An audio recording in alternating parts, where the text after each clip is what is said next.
In this lecture, we will discuss about the Lagrangian and the Eulerian perspectives of flow, and we will also look at the fluid element trajectories. The concepts that would be covered include the two different perspectives of flow analysis. We would talk about a few techniques for analyzing fluid flows, and we will also discuss about fluid element trajectories including streamlines, path lines and streak lines. And here are the key points for this lecture.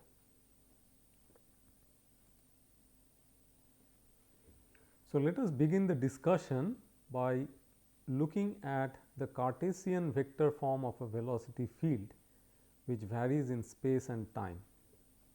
So, we can see that a velocity field has been mentioned over here, indicated by capital V, which indicates a vector, and it is comprised of three components: small u, small v and w. These are the three components it is comprised of. Okay. And additionally, what we notice is that each of these components are dependent on x, y, z and t. That means, the spatial location of the point as well as time. So, in general, this velocity vector can vary with space and time. And then we have the associated unit vectors I, j and k for the respective directions. So, this is how it is done for a Cartesian velocity field. If you are looking at other orthogonal coordinates like cylindrical polar or spherical coordinates, you will have corresponding components of the velocity along the respective directions in those coordinate systems. Now, till the last lecture, we were mainly emphasizing about pressure and shear stress distribution on a body, and we remember that the pressure and shear stress distribution on a body is developed by virtue of the flow velocity. So, if the velocity exists, you have a distribution of these two parameters. If the velocity ceases to exist, that means the flow comes to a stop. That means, you have a static situation without any dynamic flow around the body of interest. The body would experience uniform pressure equal to that of the ambient, and it will be felt equally all around it, and the shear stress would be equal to 0. There would be no friction felt because there is no flow occurring past the body, and therefore, the shear stress vanishes altogether. Therefore, pressure and shear stress, which we integrated in the last lecture to obtain the forces and moments etc., the distributions are created as long as you have a flow velocity. So, the domain of aerodynamics basically concentrates on situation where there is a flow velocity existing, and therefore, defining the flow velocity in a manner like this is an essential part of the study. So, here in a Cartesian system, we are seeing the three components of velocity. Now, let us suppose that we are standing on the floor of a laboratory. So, when we are doing a course on aerodynamics, we would be in an aerodynamics laboratory, and we are observing the air as it passes by through the test section of a wind tunnel. So, a few lectures back, we had seen a few photographs of wind tunnels, and we recall that the heart of the wind tunnel is its test section. That is where the models are located. That is where the measurements are made. So, we are standing on the floor of the laboratory and we are performing some experiments. So, to begin with, we are observing the air by some means. and we are seeing as it passes by through the test section of a wind tunnel. A set of coordinate lines have been drawn on the glass window of the wind tunnel test section to define the observer's fixed coordinates. So, when we are the observers, we have our own coordinates that is fixed. This is the Eulerian frame of reference. That means, we as fixed observers, we are observing the flow going past us. The Eulerian system can be visualized as a window through which we watch a flow, right. So, we do not change our own location, we just define a certain domain of interest and we just observe the flow moving into that domain and moving out of it. The coordinates of the observation point, let us say x naught, y naught, z naught, they are fixed and the flow passes by. A fixed instrument placed in the flow takes an Eulerian measurement. Let us say we will look at instruments like pitot-static tube later on. So, such instruments are fixed to the tunnel walls and therefore, they are looking at the flow just like us as the observers and therefore, it is making an Eulerian measurement. On the other hand, Lagrangian coordinates follow the moving air particles. This approach is of course, more often used in solid mechanics, but we do need this concept even in fluid mechanics. And if we are following the fluid particles, then we are taking a Lagrangian approach. So, if you really want to distinguish between the two approaches, an example can be cited that an engineer who is studying traffic flow in the roads will remain fixed and will measure the flow of cars going by from the point of observation, and that is an Eulerian viewpoint. And then conversely, the traffic engineer notices that some city police are following specific cars as a function of time. So, the city police would have a Lagrangian viewpoint of the moving vehicles.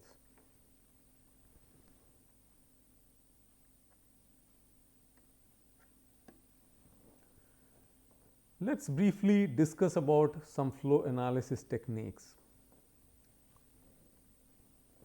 There are essentially three basic techniques to analyze a fluid flow problem. First one is a control volume or integral equation approach, where in the flow field in some location we define a finite volume encompassing some space, and the boundary of that volume is the control surface. You can see that it is immersed in a flow field. These different lines that we have drawn with arrows, they are streamlines of the flow, which we will discuss soon. So, they gave a feeling that the flow is moving its way, it is making its way through the control volume, it is entering the control volume through some part of its control surface and then moving through the control volume and then finally leaving it through another part of its control surface. So, that is basically the concept of control volume. And then we may have a small fluid element, we have defined it through a small cuboid which is located somewhere in the flow field. Again we see the same streamlines, and then the fluid element it is making its way through the flow. So, the control volume, as we discussed over here, appears to be a fixed control volume, while a fluid element here is apparently a moving fluid element. But you could also have other situations where the control volume itself is moving through the flow field, or the small fluid element is also fixed in the flow field. The location is kept fixed, though it remains a very small element, and we then monitor the flow through that small fluid element. So, those are the two approaches. So, control volume is an integral approach. We have a large volume and we are essentially measuring the flow parameters as it enters, moves through the control volumes and leaves it, while as far as the fluid element is concerned, it is a very small volume. So, it is an infinitesimal system, and we would take a differential equation approach when we look at such a small system. So, it is an integral approach here, while a differential equation based approach here. On the other hand, in experimental studies, we essentially look at dimensional analysis approach. So, these are broadly three different techniques that we use for analyzing fluid flow problems. And then when we get into any specific approach, this flow satisfies Newton's laws of motion, it has a thermodynamic state relation which it satisfies, and it also satisfies associated boundary conditions depending on the kind of flow problem that you are solving. So, it has to solve the flow problem by maintaining certain constraints. For example, mass conservation has to be maintained, has to be assured under any circumstances. So, that comes through what is called as a continuity equation. The momentum conservation comes in through the application of Newton's second law to a fluid volume. So, that conserves linear momentum. The first law of thermodynamics, which talks about the conservation of energy, the thermodynamic state relation, which could be something of this sort, that pressure is expressed as a function of density and temperature, and then appropriate boundary conditions. You would have the flow coming in through some regions of the control surface if you are following a control volume approach. So, those portions would be called as inlets, certain portions of the surface through which it leaves, which will be called as outlets. There may be solid bodies inside the control volume like an airfoil. So, you would be seeing the flow moving past solid surfaces. There could be also interfaces. In integral and differential analysis, these 5 relations that we talked about over here are modeled mathematically, and they are solved by using computational means. While in an experimental study, the fluid itself performs this task automatically. We do not have to take care of the mathematics, only observations have to be recorded using suitable measurement instruments.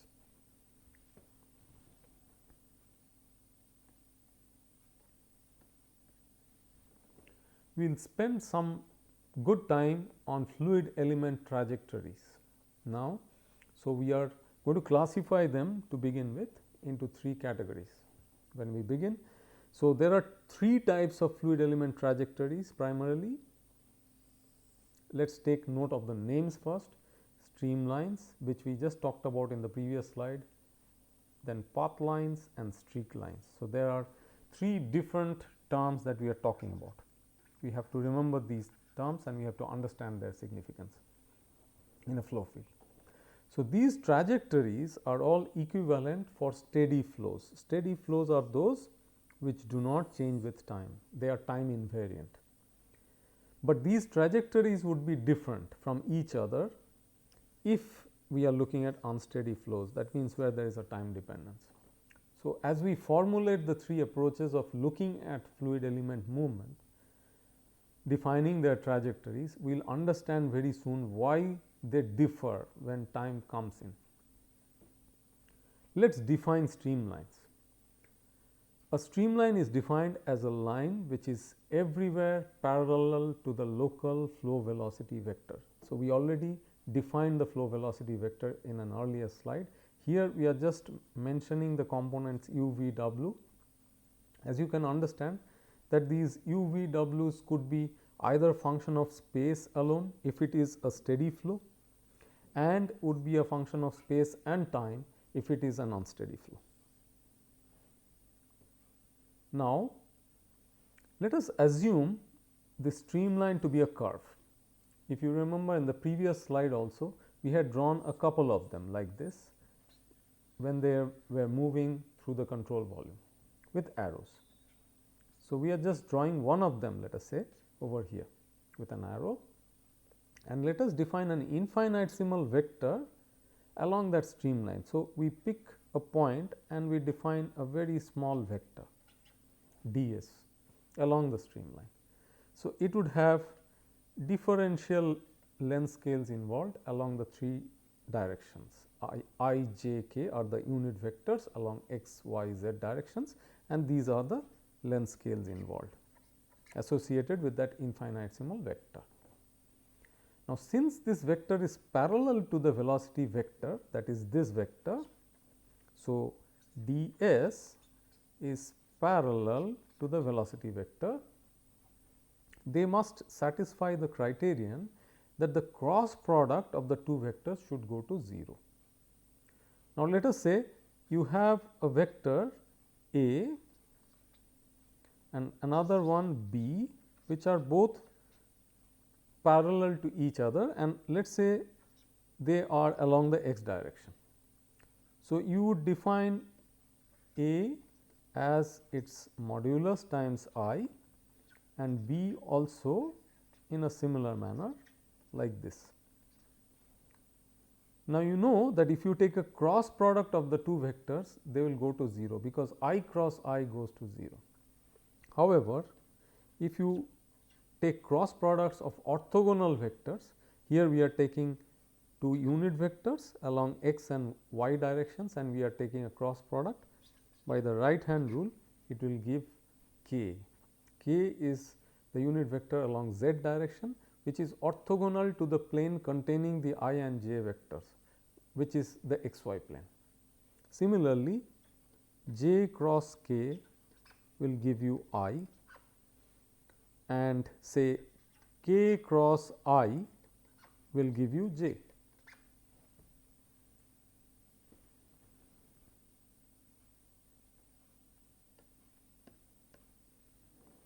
Let us look at vector cross product in some more detail. So, if we take two vectors A and B with their three components a x, a y, a z for the A vector and b x, b y, b z for the B vector. When we take a cross product of the two, we can define this determinant, where the first row comprises of those unit vectors I j k, the second row comprises of the elements of the A vector, the third row elements of the B vector, and then you expand the determinant, you get three components like this associated with the unit vectors I j and k. Now, using this result, we can very easily check what would be the outcome of this cross product d s cross v. So, that will yield this relation.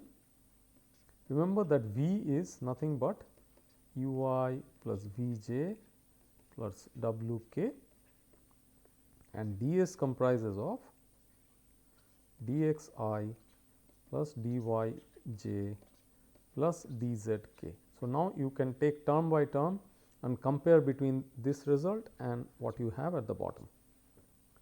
So, you have three components here in the cross product d s cross v, and they all individually should go to 0, so that you ultimately get a 0 as an outcome.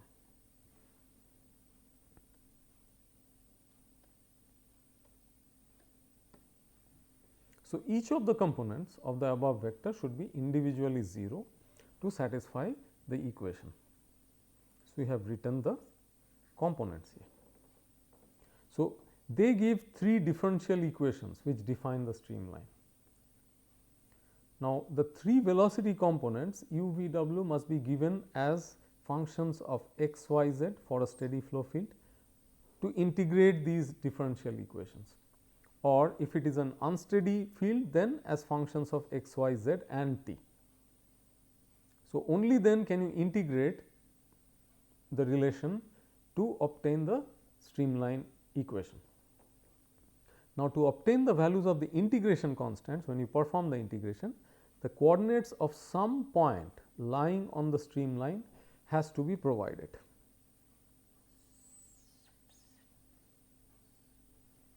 And one has to also ensure that the flow must have crossed that point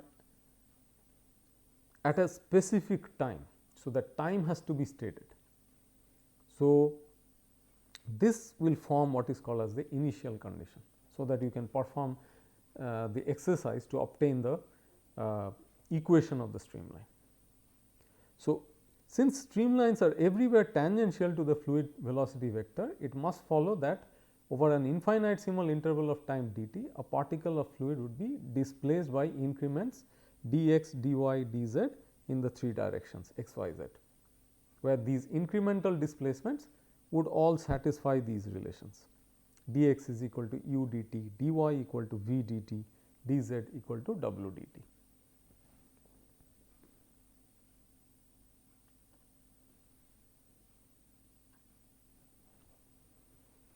We will do a little more detailing on streamlines.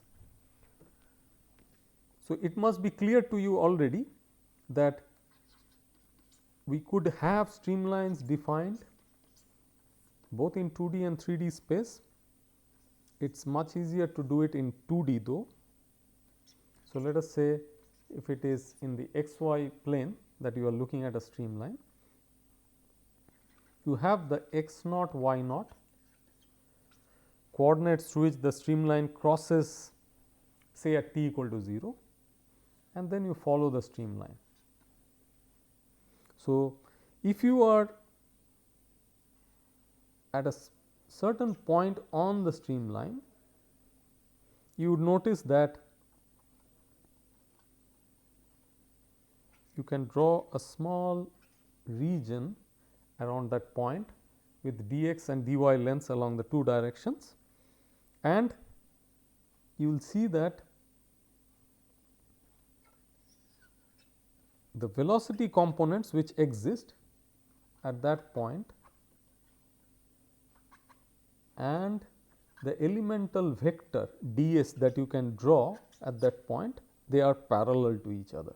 So, the dx and dy combination basically defines the ds there, and the v is the longer velocity, the vector which is comprised of the components. I am sorry, the v vector ends here. So, this is the v component. So, the basic idea is that ds and v are parallel to each other. Okay. So, if you were to look at this picture in 3D, then you have the xy plane and the z. You similarly have a starting point here x naught, y naught, z naught, let us say, and you have a streamline moving through the 3 dimensional space. Again, along that line, if you take up a certain point, you can define a ds, and you will find that the v vector remains parallel to ds even in a 3 dimensional situation. So, this is how you can look at a streamline in 2D or 3D space. You can also look at a concept of stream tubes, where again let us look at it from a 3 dimensional perspective.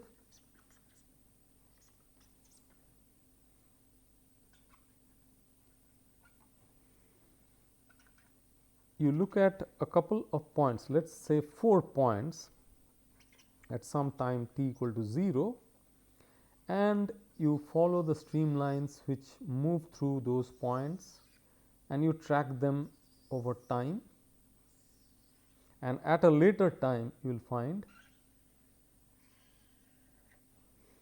that you can map the points along the respective streamlines.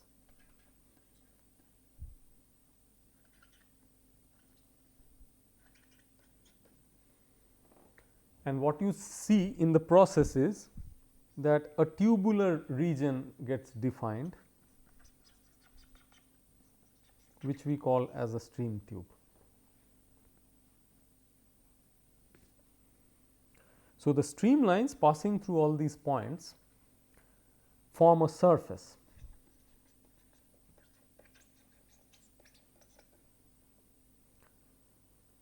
And there is no possibility of the flow crossing this surface, because the flow always remains tangential to each streamline.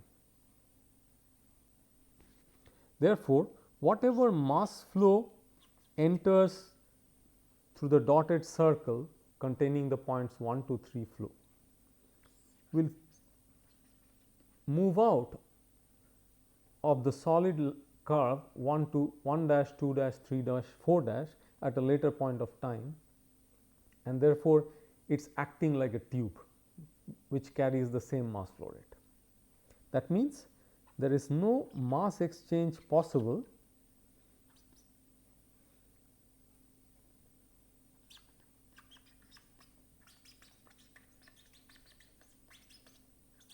across the stream tube.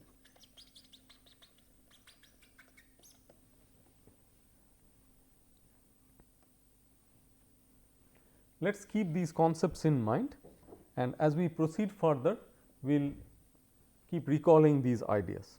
Now, let us try to look at a simple problem.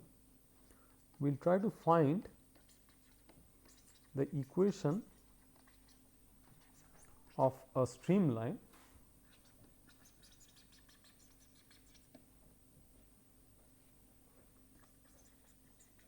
for the following velocity field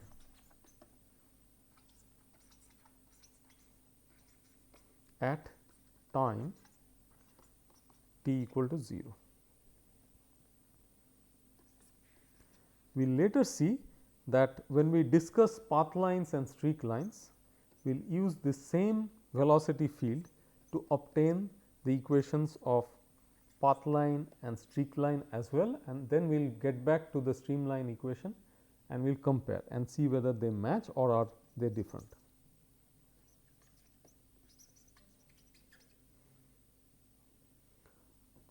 So, in that context, we will say that all the above lines, which means the streamline, path line and streak line, they would be passing through the point 1 1 at time t equal to 0. So, you remember we were discussing about an initial condition. So, this gives you an initial condition basically. So, we recall that when the problem occurs in x y space, then the equation of a streamline would be given as dx by u equal to dy by v. And remember that here, because it is a two dimensional field, flow field in the x y coordinates, it is implicitly assumed that w is equal to 0. That means, we neither have a z dimension nor do we have a z component of velocity. All right. So, you are basically looking at the u field as a function of x, y, t in general, the v field again as a function of x, y, t in general. So, here u is this function 1 plus 4t into x, v is y. So, let us put it here, substitute it,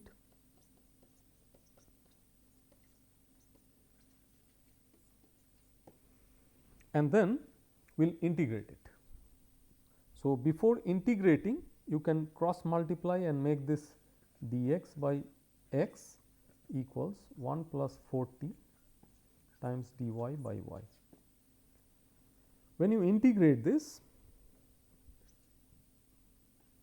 the 1 plus 4t is left outside the integral, you get natural log x equal to 1 plus 4t natural log y plus integration constant, which basically means you have natural log of c y to the power of 1 plus 4t. Therefore, we can conclude that x is equal to c y to the power of 1 plus 4t. And then using the initial condition that the streamline passes through 1 1 at t equal to 0, the value of the integration constant can be obtained, because the initial condition gives us x is equal to 1 equals c times y, which is 1 times 1 plus 0 sorry 4 into 0, because t is equal to 0, which means c comes out to be 1. Okay. Therefore, finally, what do we get? We get the equation of the streamline at t equal to 0 comes out to be x is equal to y.